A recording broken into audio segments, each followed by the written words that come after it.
Okey, kalau kita tengok enjin flash tu, dia tak, orang kata tak terlalu membantu lah nak kata bersihkan enjin. Yang ni kita boleh tengok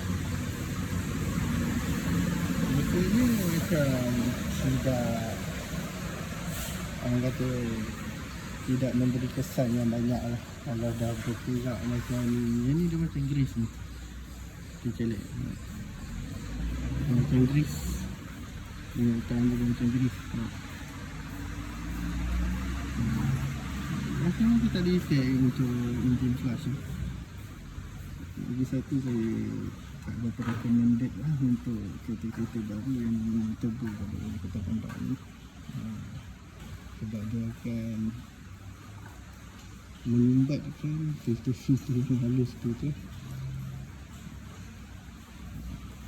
Kalau ada pendapat korang ke apa tu, boleh komen di bawah, kita tengok apa benda.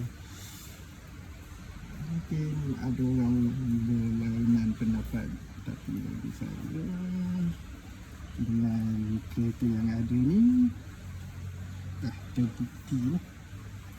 Kita tak tahu sama ada dia yang pasang turbo tu tak servis on farm, tak cuci filter masuk keluar untuk minyak masuk dan keluar turbo. Sebenarnya kalau ikut daripada yang kita buka tu, memang dia tersumbat lah pada filter ni. Memang dia tersumbat lah. Yang kita dah cuci masuk dia punya filter tu teramat-amat halus.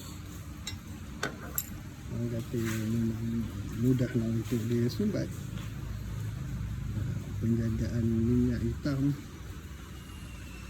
amat-amatlah penting untuk kereta Honda yang mana menggunakan Honda CR-V turbo, pertama turbo ataupun kereta apalah yang turbo pun.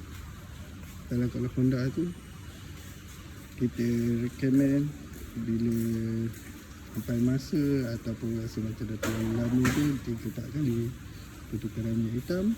Minta lah pun buka pipe ni untuk dia check jangan bagi ada sumbat. Itu untuk memanjangkan jangka hayat turbo anda lah. Alright, itu saja.